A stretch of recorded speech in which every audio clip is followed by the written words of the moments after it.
Hello and welcome back to Koala Moon, children's bedtime stories and meditations designed to make bedtime a dream. In tonight's bedtime story, which we're about to hear, we're going to meet a piglet called Pipsqueak, who just loves going to sleep at night. In fact, he loves sleeping so much that sometimes he goes to bed early. His best friend, Wriggles the bunny, is completely the opposite and cannot settle down whatsoever at bedtime. But with Pipsqueak's help, he soon learns how to quieten his mind and drift into a deep sleep. I'm about to begin The Piglet Who Went to Bed Early by Gillian Rogerson.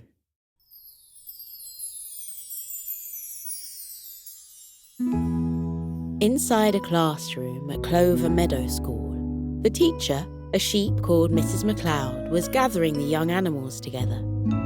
She asked them to settle down on the carpet for story time. They always sat down for a story before leaving school for the day. The first animal to sit on the carpet was a piglet with a curly-whirly tail. His name was Pipsqueak, and he loved listening to stories. He looked eagerly at Mrs. McLeod and wondered which story she would tell them. His best friend, Wriggles the bunny, flopped down next to Pipsqueak and yawned. She blinked tiredly and smiled at Pipsqueak. He grinned and whispered, "Pipsqueak, do you think Mrs. McLeod will notice if I have a nap?" Pipsqueak smiled at his snoozy friend and whispered back, "Yes, she would notice. She notices everything. Why are you so tired, Wriggles?" The bunny yawned again and said he was often tired during the day, but before he could explain why, the rest of the young animals joined them on the carpet and waited for Mrs. McLeod to speak.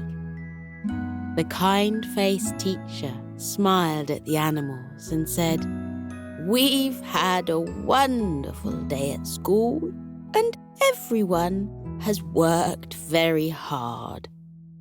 Her smile softened and she continued, "I can't help noticing that some of you have been yawning a lot this afternoon." As soon as she said yawning, little mouths opened and a series of tired yawns echoed around the classroom. It wasn't just Wriggles who yawned. Many of his classmates did too. Lambs, kittens, puppies, and a small calf who had just joined the class the previous week. Pipsqueak was a bit confused and couldn't understand why everyone was yawning. He wasn't at all tired, but he knew he would be later at bedtime. Mrs. McLeod said gently, "I think some of you are staying up too late at night and not going to sleep early enough. Before we have our story, let's have a little chat about your bedtime routines. Wriggles, could you speak first, please?" Wriggles wriggled and jiggled on the carpet and then stood up. He said, "I go to bed at the same time every night. I have a bath, get into my pajamas, brush my teeth and jump into my bed." He broke into a grin and jigged from side to side. "Then I talk to my mum and dad about everything I did that day. Sometimes I get so excited about what I've done that I wriggle about in bed and make my bed cover fall off." Some of the young animals giggled. Wriggles carried on talking and explained how he would chat non-stop to his parents, and when they left the room, he would think of something else to tell them and ask them to come back.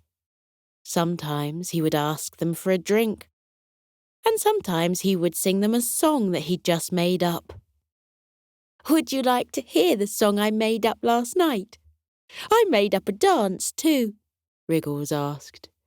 He flung his arms out, ready to sing. The teacher quickly said, "No, thank you," and asked the bunny to sit back down. She asked some of the other yawning animals about their bedtime routines. Theirs was similar to Wriggles' routine and involved getting into bed, chatting, and asking for drinks, snacks, and maybe another teddy bear to cuddle. Some of the animals said they often got out of bed and went into their parents' rooms to say hello and chat some more. Mrs. McLeod looked at Pipsqueak and asked about his bedtime routine and if he sometimes went to bed late. Pipsqueak said, "I never go to bed late. I love getting into my snuggly warm bed and going to sleep. Sometimes I even go to bed early." Some of the other animals gasped in shock. Wriggles's gasp was the loudest, and he asked his piglet friend why he would go to bed early when there was lots of fun still to be had. A dreamy look settled on Pipsqueak's face, and he said, "I love getting all cozy in my bed. I love how soft my cover is and how my head sinks into my pillow. I love knowing that other animals are settling down to sleep too and getting as comfy as me. And I just love getting more and more tired and then drifting into a deep sleep and seeing what amazing dreams are waiting for me. I had a dream about flying last night. It was great. I sleep all through the night, and when I wake up, I've got lots and lots of energy." He sighed happily. Hearing his words about bedtime caused another chorus of yawns to echo around the classroom. Wriggles gave Pipsqueak a long look and said, "I still don't understand why you would want to go to bed early. It's fun to stay up and chat and sing and dance." Pipsqueak smiled at his best friend and said, "Going to sleep is fun too. I love it. And I love how much energy I've got in the morning. Why don't we ask our parents if you can have a sleepover at my house tonight? Then you can go to bed early too and see how much you love it." Wriggles shifted about on the carpet and said he wouldn't love it at all, but he would like to have a sleepover because he loved spending time with Pipsqueak. The two friends grinned at each other and then looked at their teacher, who was about to start the story. Mrs. McLeod told them a story about two dogs who travelled to a magical place called Dreamland, a place where all their dreams came true. When she got to the end of the story, she said, "Don't forget, we are going on our school trip to the seaside tomorrow. So, I hope you'll all have a good night's sleep.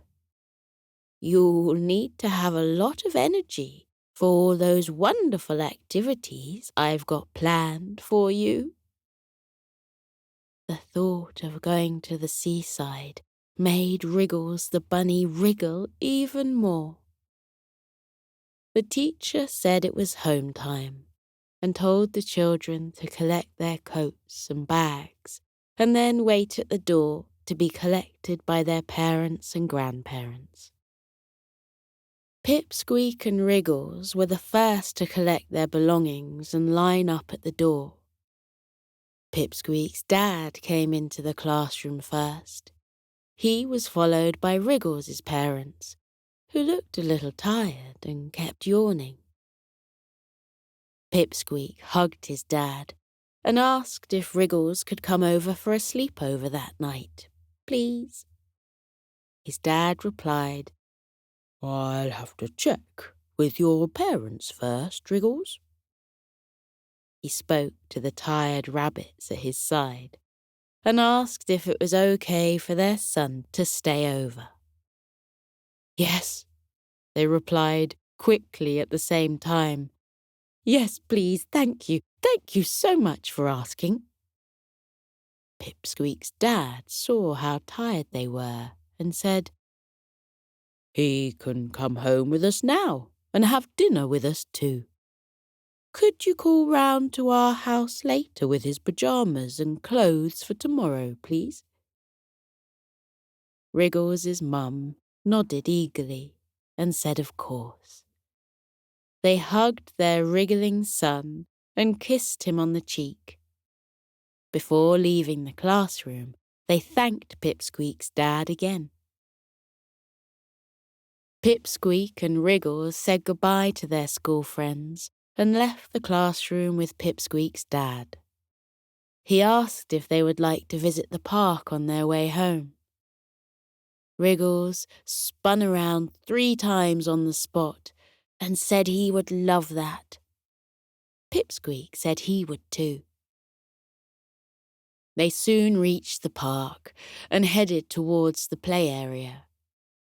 Wriggles and Pipsqueak ran to the swings and took turns pushing each other. After the swings, they went on the slide and the roundabout. They played a few chasing games until it was time to leave the park.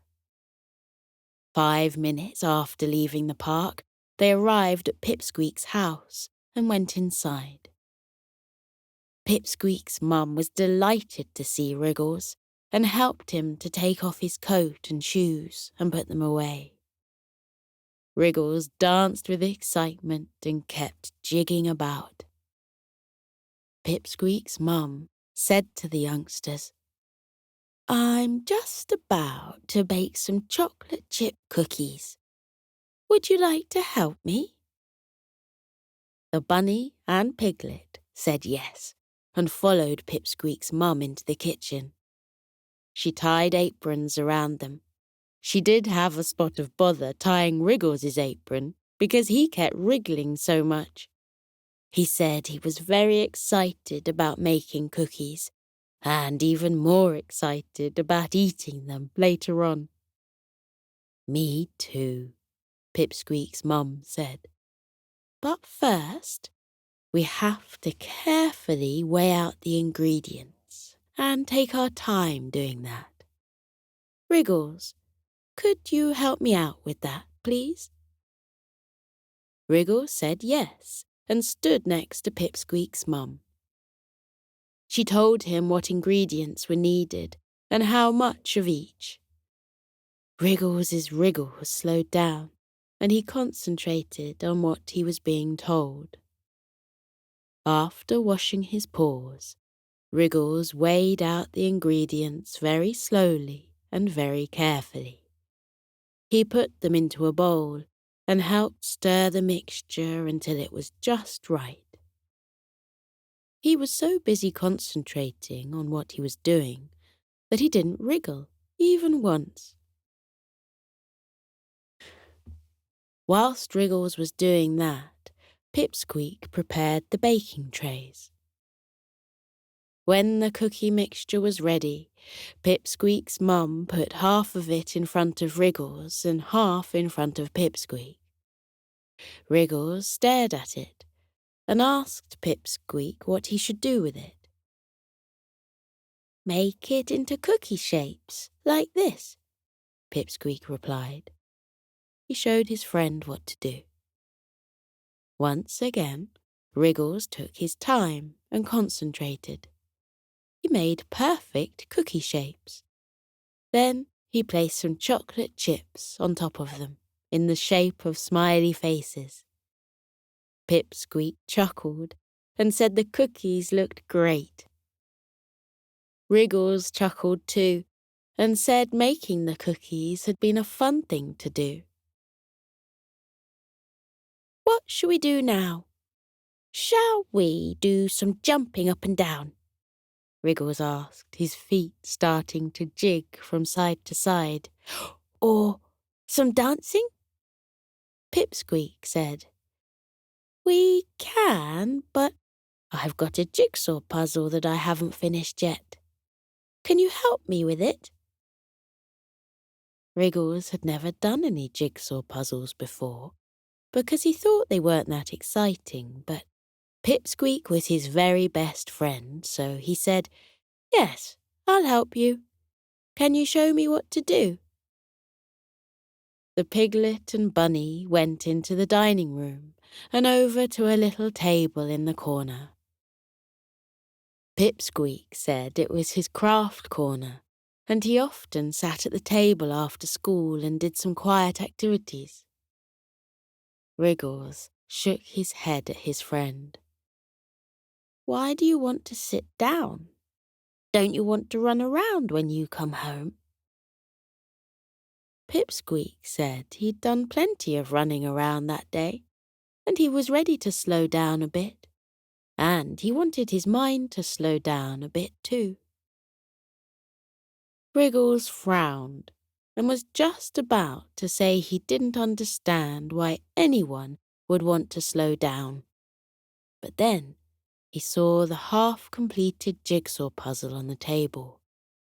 Whoa! Is that a dinosaur jigsaw? Is that a T-Rex in the middle of the picture? I love dinosaurs. I know you do, Pipsqueak said. That's why I need your help putting this together. Sit here and tell me where this piece should go, please. The two friends sat down next to each other and soon became absorbed in the puzzle. To his surprise, Wriggles loved doing the puzzle, and when it was finished, he asked Pipsqueak if there were any more to do. Pipsqueak said yes, and went to his toy box and pulled out some more jigsaws. Pipsqueak's mum came over to them with a plate which had 2 cookies on it. The cookies were still warm from the oven. She put the plate on the table, and the 2 friends laughed when they saw the smiley faces on the cookies. They nibbled on the yummy snacks and said they were the tastiest cookies they had ever eaten. After they'd finished eating, the 2 friends began to put together another puzzle. Wriggles was so absorbed in putting the pieces together that he didn't notice his parents had come into the room with his backpack of belongings. His mum put her paw on his shoulder and said hello. Wriggles smiled up at her and said, Look, Mum, we're doing a jigsaw puzzle. It's got planets on it. We've put together Mars and Earth, and we're going to do Jupiter next. I love doing jigsaw puzzles. Have we got any at home? His mum said they did have some in the attic somewhere, and he could help look for them when he came home the following day. She told the young animals she liked doing jigsaw puzzles too, and hadn't done one for a while. Wriggles asked if he could have a craft corner too, like Pipsqueak had. His parents thought that was a wonderful idea, and said there was a small table in the garage that would be perfect for him. They would bring it into the house and get it ready. His parents gave Wriggles a hug and wished him good night. They said thank you again to Pipsqueak's parents and left the house. The little friends completed 2 more jigsaws, and then Pipsqueak said he wanted to draw a picture of the seaside, like the one they were going to the next day. He asked Wriggles to help him. Pipsqueak took out a large piece of paper from his craft box and put it on the table along with his crayon pot. He sat next to Wriggles and asked what they should draw first. Wriggles thought carefully about Pipsqueak's question. He said, "We should draw the sea first, with lots of waves and some boats bobbing about on it, and put some birds in the sky." The two young animals picked up blue crayons and began to draw the sea. Wriggles said he was having a lovely time drawing the picture with Pipsqueak, and he couldn't wait to go on their school trip together. Pipsqueak said, "Me too. There'll be lots to do, building sandcastles, playing games, and paddling in the water." Wriggles stopped drawing and let out a little sigh. "I hope I don't fall asleep in the middle of the afternoon and miss all the fun. I get so tired in the afternoons sometimes." "You won't fall asleep," Pipsqueak reassured him. "We'll go to bed early and you'll have a good sleep, just like me. I promise." Wriggles smiled at the little piglet and said he was the best friend a bunny could have. Then he drew a picture of himself with Pipsqueak next to him. They were building the biggest sandcastle ever. The two friends took their time over their drawing, and when it was finished, Pipsqueak's dad looked at it and said it was a work of art, and he pinned it on the wall. It was soon time for dinner. Pipsqueak and Wriggles helped to set the table, and after the delicious meal had been eaten, they helped to wash up too. As they washed up, the friends looked out of the window and noticed the sky growing darker and stars starting to appear. Wriggles helped Pipsqueak to close all the curtains in the house and then turn on the lamps. The light from the lamps cast a cosy glow around each room. Pipsqueak let out a little yawn. Wriggles did too. They went into the living room and settled down on the sofa. They snuggled up together and smiled at each other. Pipsqueak's dad brought in some small mugs of warm, chocolatey drinks, which were topped with cream and marshmallows. He gave them to the tired youngsters. Pipsqueak and Wriggles nibbled the marshmallows and sipped the chocolatey drinks. Pipsqueak's dad put on some soft music, and the soothing sound flowed around the room, making everyone feel very relaxed and sleepy. Wriggles and Pipsqueak couldn't stop yawning, and as soon as they finished their drinks, Pipsqueak asked if they could go to bed early. Pipsqueak's mum asked Wriggles if he wanted to go to bed early too. The bunny replied, "I do. We've got a busy day tomorrow, and I want to get a good night's sleep." He chuckled and added, "I've never said that before." The tired Piglet and sleepy bunny got off the sofa and took their empty mugs into the kitchen. They chatted softly as they walked upstairs and into Pipsqueak's room. Pipsqueak asked his friend if he wanted to dance or jig about before he got into bed. Wriggles shook his head and said all he wanted to do was get into bed. They had a wash and then changed into their soft, fleecy pajamas, stood next to each other in the bathroom whilst they brushed their teeth. They grinned at their reflections in the mirror as they did so. Pipsqueak's dad had placed the guest bed in Pipsqueak's room. The bed cover had a picture of the midnight sky on it, complete with silver stars. Pipsqueak's cover showed a rocket travelling through space and heading towards distant planets.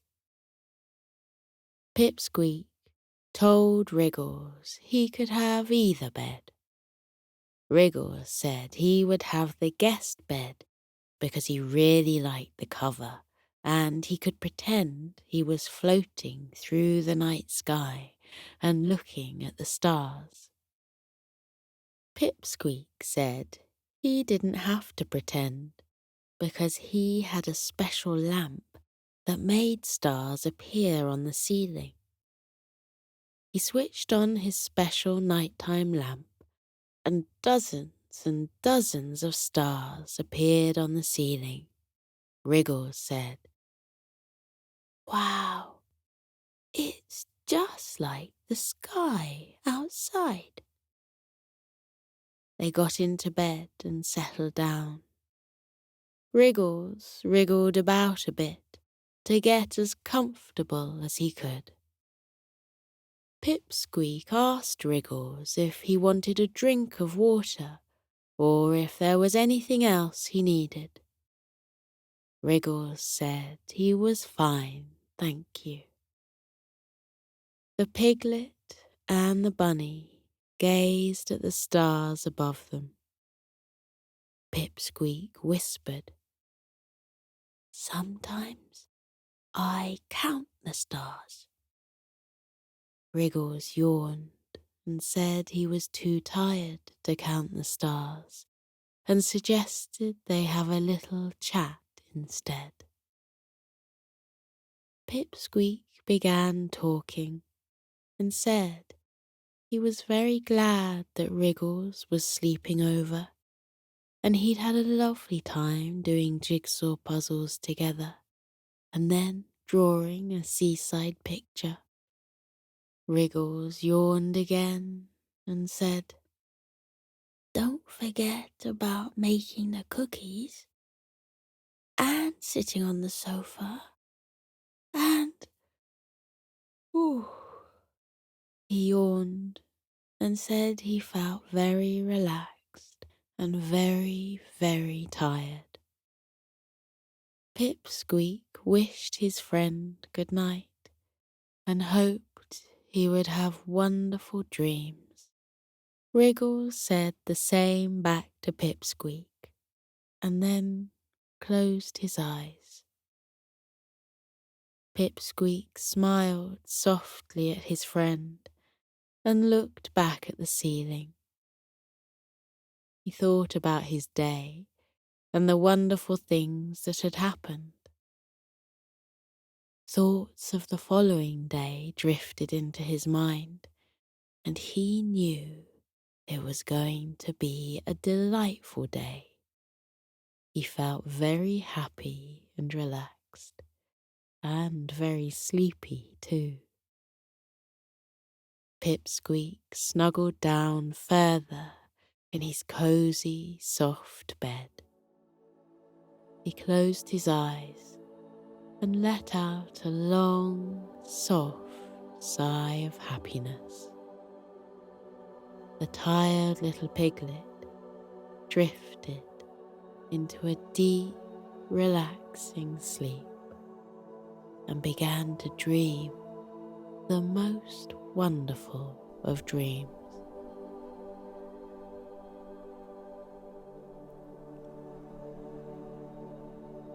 Now we're floating into a deep and peaceful sleep.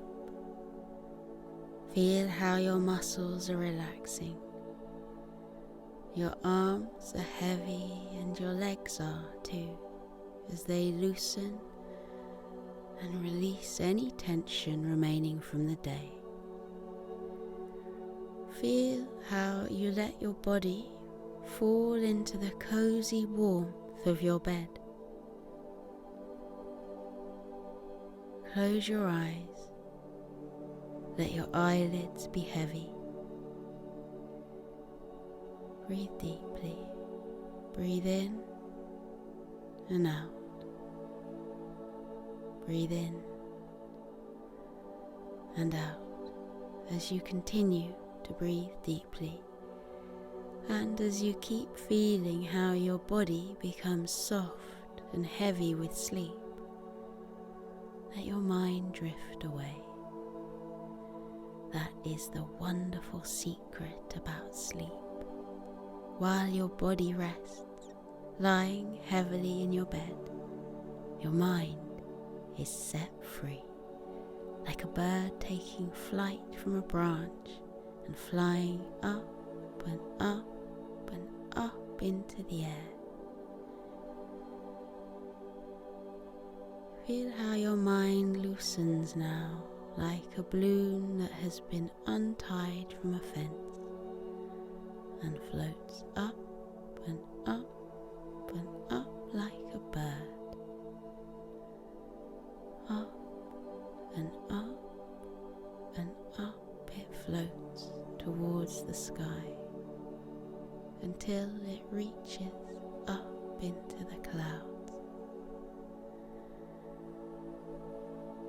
Imagine that you have risen up high above the world and your head has poked up through the clouds.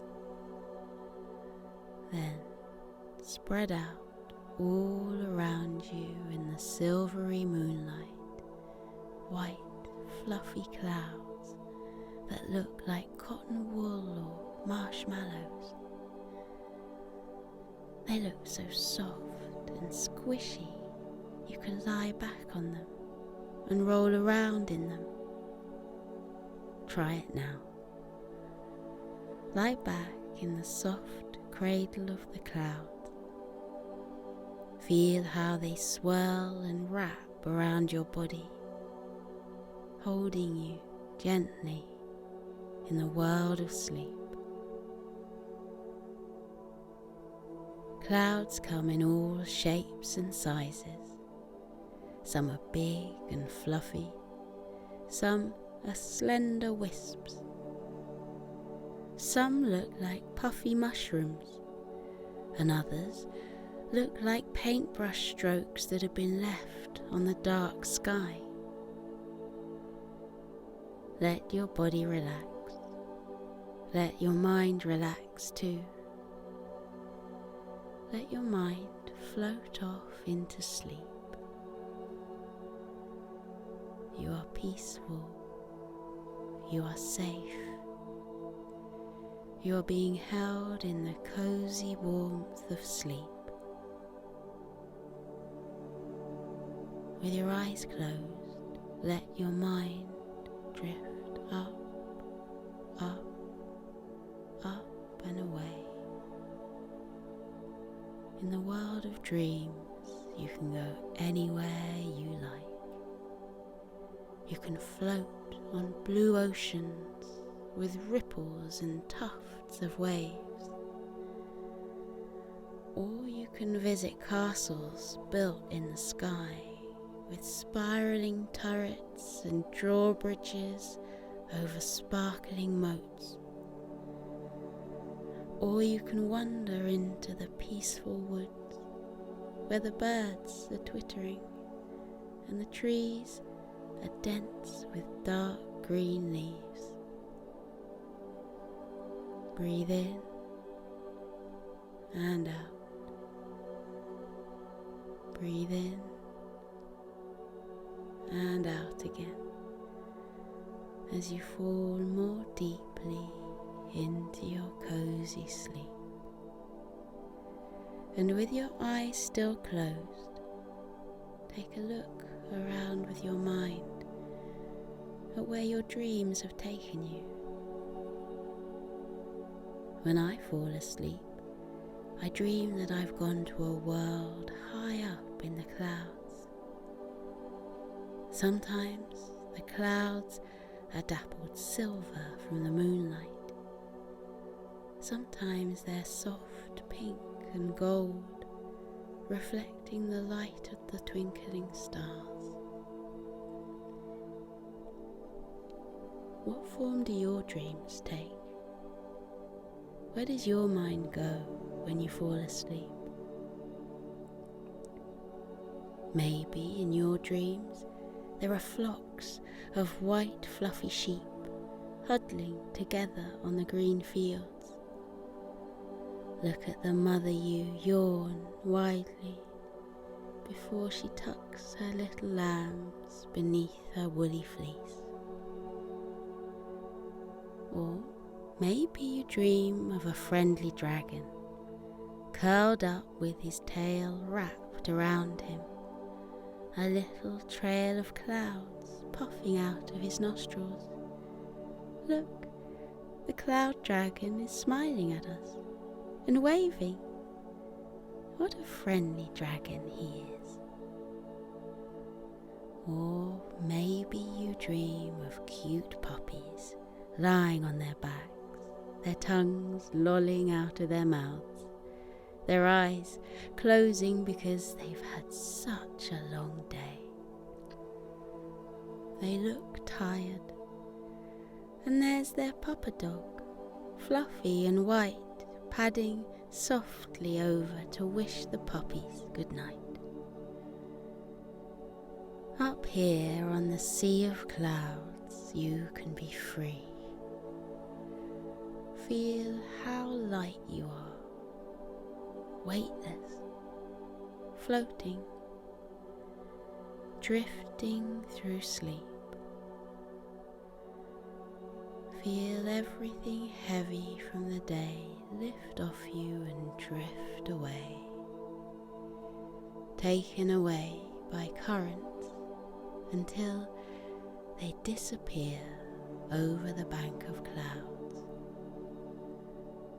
Any worries you have been having, watch them float away.